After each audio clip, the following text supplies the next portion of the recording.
Well, I've had an opportunity to speak with quite a few of you before getting up here on this podium, and it seems so far away right now. But let me tell you, there's a whole lot about the Reform Party that, in my mind, embodies what I want this country to admit to the rest of the world. Number one, we're talking about changing the way we see ourselves. We're talking about changing the way we run this country, changing it back to the way it was supposed to be run under the framework of the Constitution. That's what I'm in favor of. I'm not in favor of big government. I'm not in favor of handouts. I'm not in favor of free trade, and I think we've had that conversation.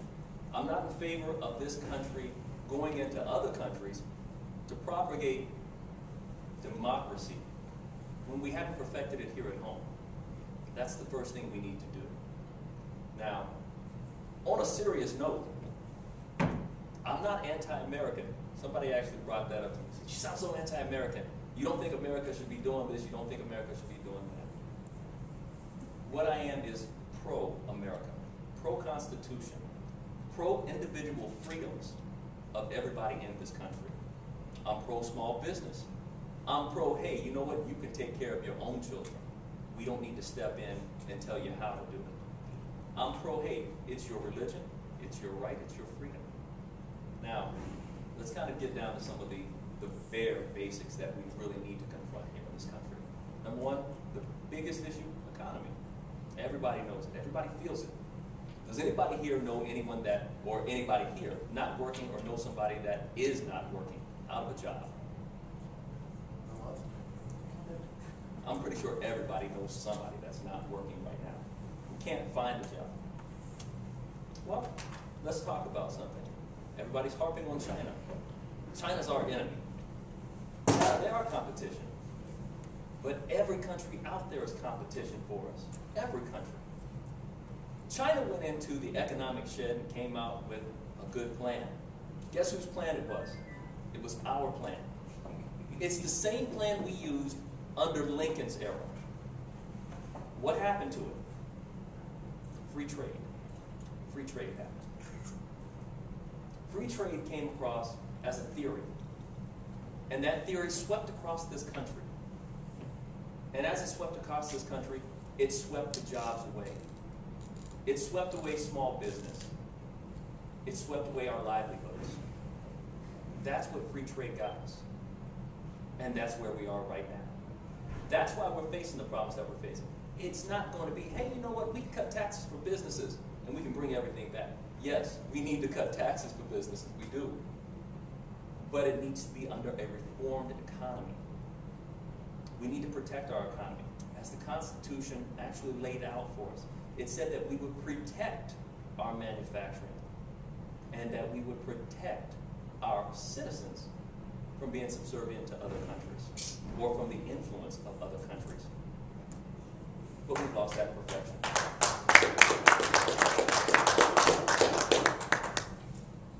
We have got to protect it.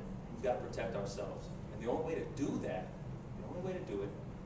is to start heavy burdens on the imports that are coming into this country and making sure that the American products and American manufacturing are what line our shelves. Not all the product from China. If you don't want China to have the manufacturing base it has, don't buy its product line. If you don't want Taiwan to be the major power, don't buy its product line. Buy American. Protect our economy. But the government has an obligation also to do its part in protecting our economy. It's not just the people. And this is going to transition over into the other issue that I have. When you select the candidate that you're going to vote for this time, think about who is saying, hey, you know what, I want to give it back to you. I want to give you back the authority. I don't need a huge machine to run. I am not a politician. I don't aspire to have power. I don't aspire to have the highest position of the land. I aspire to be the servant of the people. We have a Marine Corps veteran here, and I respect you to the uttermost.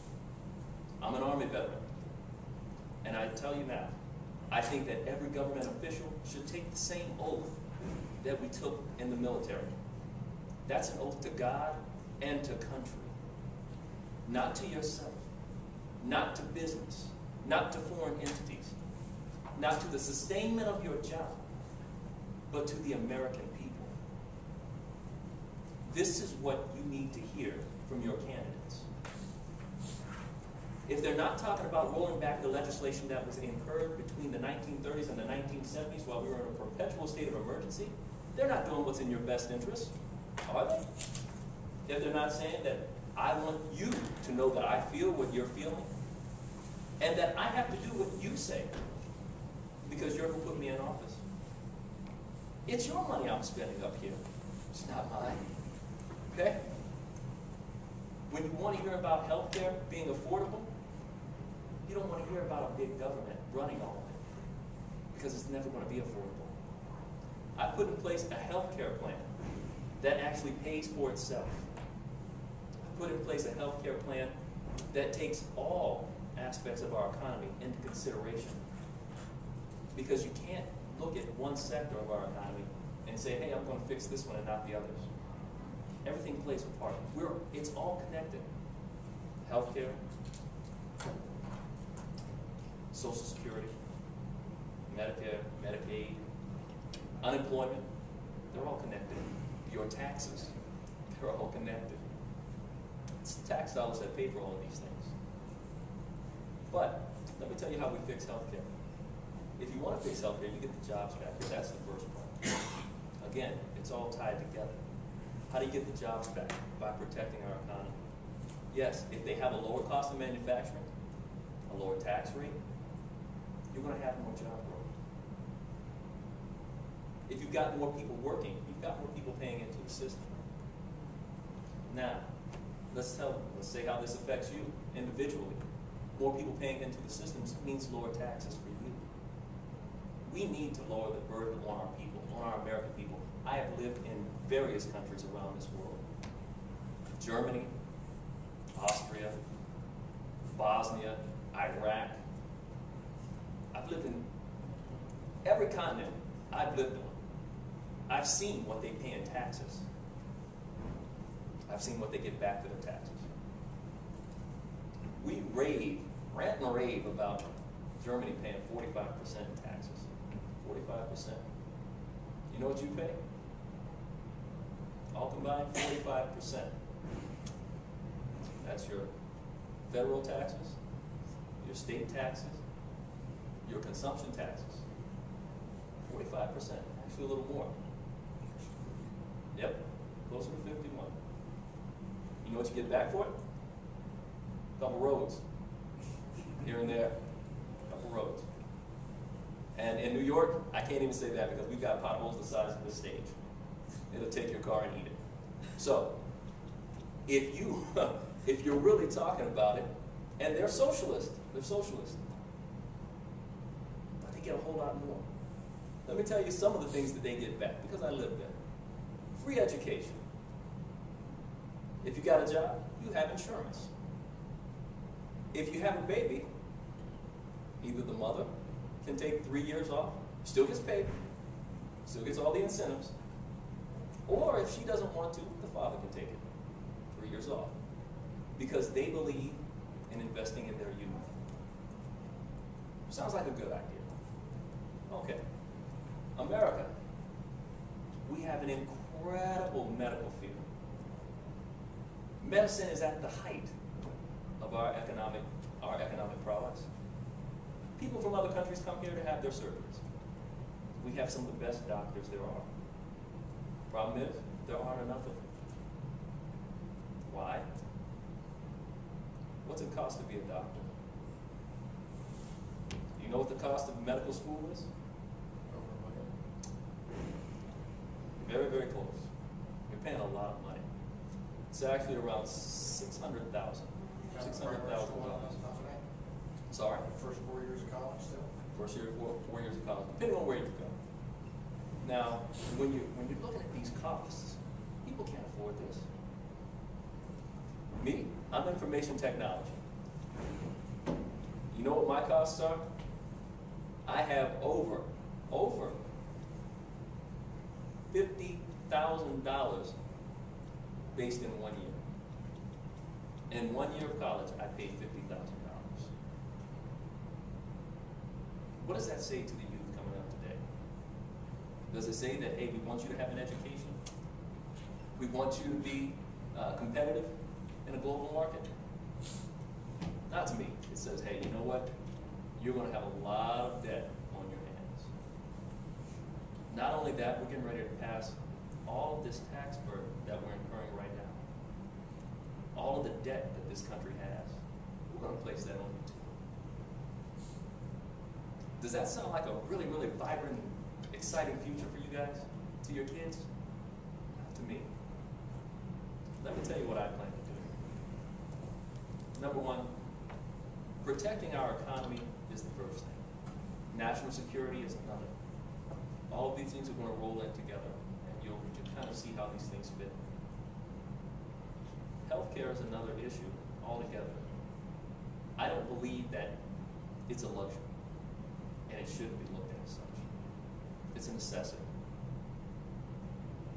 Protection of our people and our youth, another necessity. Let's see how we do it. Let's bring the jobs back first. Lowering the taxes is a part of it, protecting the economy, and letting them know that we're going to have tariffs on imports. So if you're a company that's here in the U.S. and you move overseas and you want to ship your product back because it's cheaper to make it over there, and it's cheaper to send it back here, not anymore. You've got taxes coming. You're going to have some tariffs on your goods coming into these doors. Our people are not going to have to pay more for our product than your product. Number two, we're going to make it cheaper for businesses to do business here in the U.S. We're going to lower the tax rate. We're going to make it cheaper to manufacture here in this country. We're going to cut out the legislation in these companies. We don't need to have our government's hand in the business sector. It's not doing anyone any good. Healthcare. We're actually going to tie that in with some of this. We're going to ask that the corporations actually pay the premiums for anyone and their families that work for them. In return, their tax rate across the board is 9.5%. That means they're going to make a lot of money. No matter how you look at it, at 9.5%, we're one of the lowest in the world. Create a tax haven. Protect your businesses. That's going to increase job growth. That means more money coming into the system. How do we fix Medicare and Medicaid? All of those surpluses that we have, I think that we can actually put money towards that. We have to fix it.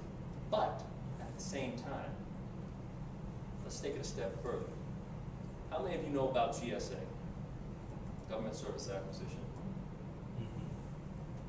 Good. This is where we get all the goods and services through our government. Heck, my company actually works through GSA. And they make you put the bare minimum that you ever charge anyone else in that catalog. There's no negotiating. They don't have to search rates. It's the lowest price that you ever get. While I said before, companies are going to pay the premiums at that 9.5% rate, let them bargain. Let them do the negotiations. The government will never negotiate as good as a corporation can for the lowest rates they're going to pay. Have you ever seen a government contract? Have you ever seen how much they pay for their goods and services? Astronomical. Astronomical. Businesses, pennies on the dollar compared to what the government pays. Let's really give it back to the American people. Give them something back for their tax dollars. Show them that their government's actually working in their best interest. Their government's actually doing something for them and on their behalf.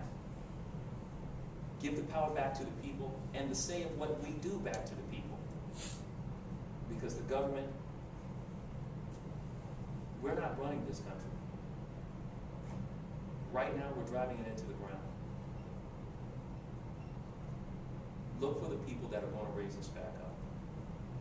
Look for the people that are going to give the power back to you. That's all I'm saying to do. Research these people, listen to them, see what they have to offer. Mitt Romney, I haven't seen all of those points in his plan. There's a whole lot of them. I've read a few of them. It's a little convoluted, just like our government. President Obama, his plan is to grow the government to the size of the rest of the world. And yeah, I believe he is in favor of a global governing body. And that's where he's at. That's where we're at. We don't need to take part in that. Our Constitution stands alone. Our Constitution is, and always will be, the best Constitution ever drafted. We don't fall subservient to any other country. We don't lay in their shadow. We don't lay in their wake. This is America. We were the first free nation. And I don't care how long or how many other countries come into existence and how many other countries are free. They'll never be as great and as free as this country. Let's keep it that way. Let's restore our nation back to her former greatness under the Constitution of the United States of America. The Reform Party embodies this. That's what I believe the Reform Party embodies. That's why I became a part of the Reform Party. And I believe that's what you believe. So, my name is Andre Barnett, again, and I'm running for President of the United States of America. Thank you.